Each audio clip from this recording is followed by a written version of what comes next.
to what extent can a video game begin to resemble reality? How would our perception of gaming change as a result? It may be that as our experiences become so much more immersive, that we begin to lose ourselves when the line becomes so blurred. The future looks promising, but it's also scary just how much graphics are becoming more and more capable of emulating what we see day to day. Man, this might be the most realistic video games you're gonna get for a while.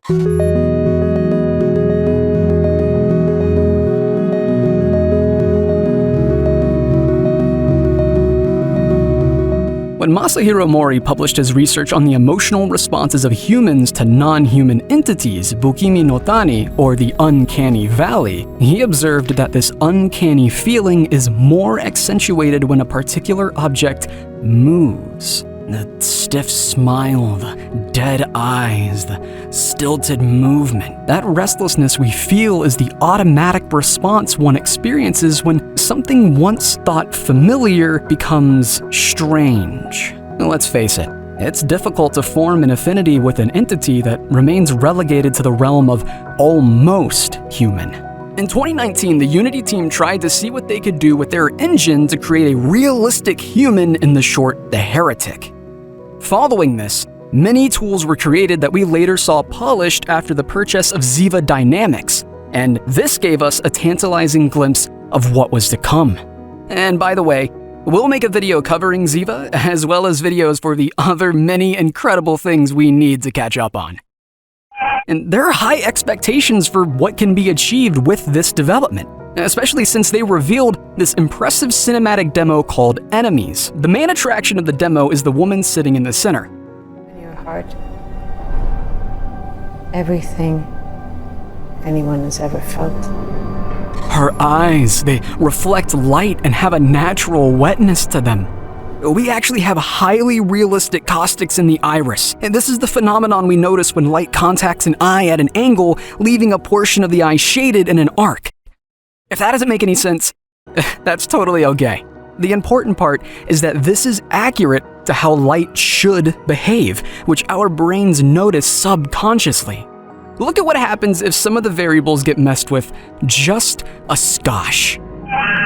And now she's a murderous cyborg. Even the iris and the veins of the eyes are slightly embossed. Minute details, but equally as important.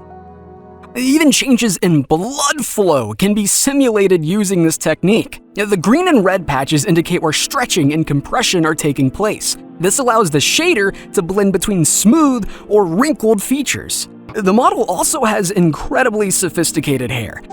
This is a completely new solution devised to simulate and render hair in real time, strand by strand. It's incredible just how much this field is getting closer and closer to turning these creations into mirrors of ourselves, like a virtual doppelganger.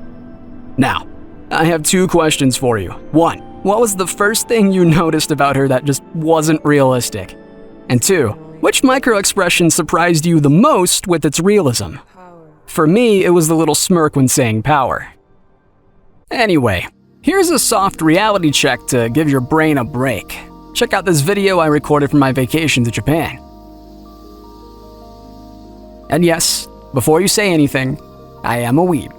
I say it proudly. Okay, you got me. This isn't real. The weeb part was, though.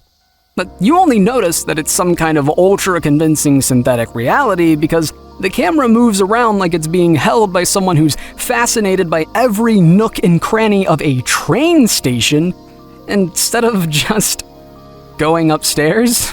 Like, the real takeaway here is that when it comes to faces, we might still be struggling, but the environments are just so extraordinary. This Japanese train station was recreated in 1 month by Lorenzo Drago. If you're wondering just how amazing games could truly look in Unreal Engine 5, This video might give you a clue.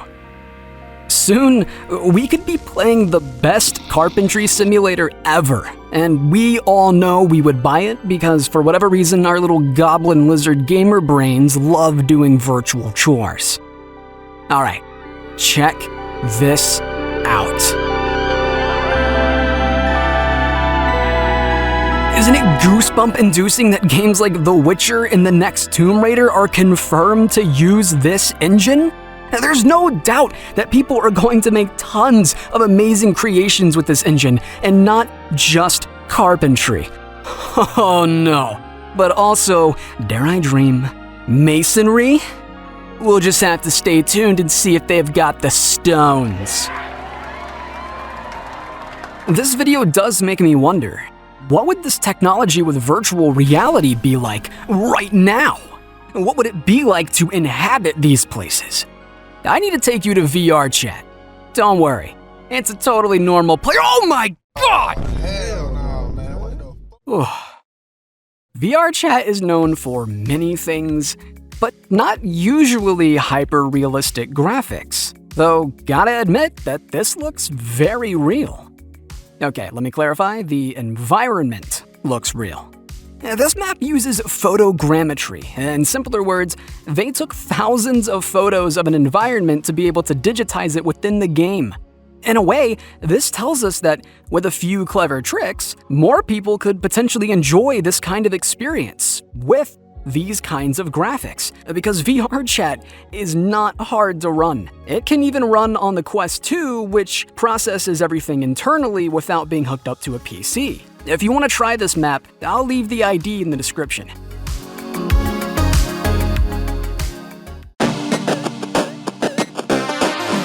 The creation of these environments is impressive, but rendering people is a whole different beast.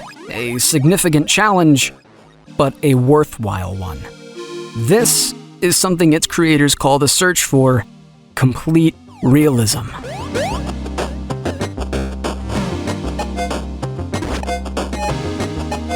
And who would have guessed that Facebook would be the one to make such huge strides in facial simulation? I mean, I did. It's kinda in the name. Anyway, introducing Codec Avatars 2.0. Now, once generated, they can be driven in real time by a prototype headset with 5 cameras. This is known as Project Cambria, which is the codename of the Meta headset, and also kind of a pun. It's a concept similar to that of LA Noire or Rainbow Six Vegas 2 for those who had a cooler childhood. This places your face in a 3-dimensional mesh, but this time doing so without making you look like a gremlin. Or more like a gremlin, at least. Will playing something this realistic even be fun, though? Or am I going to be too busy with my existential crisis as I experience being ugly in reality, and now virtually? Though, it is stunning. From where I'm standing, at least, this seems to have somehow avoided the uncanny valley altogether. I still can't believe this is a 3D model. I thought I was looking at footage from the cameras, not a 3D render in real time.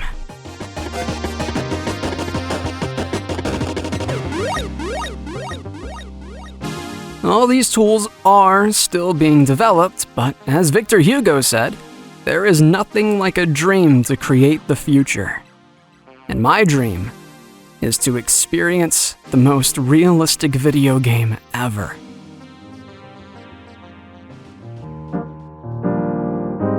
The important thing here is to know what you think. Yes, you, the person watching this completely naked. I can see you, although I wish I couldn't. So I ask again, does this make you want to play a game teetering precariously on the sharpest part of the cutting edge of hyperrealism? Or does it terrify you, as we are ever closer to being unable to distinguish what's virtual from reality? Anyway, that's all for today. We hope you liked it. My name is Jace Matthews, narrating this while currently filling out an application for a Dommy Mommy Goth GF who can bully me into meeting my deadlines. Today's script was partially edited by the Marinel Guana Studios, YouTube's foremost channel for random pop culture references, poop jokes, and sometimes lightsabers. So yeah, this is The Cutting Edge, and I'll cut cut you later. I don't know if I should leave that in. Like and subscribe in the next 5 seconds or this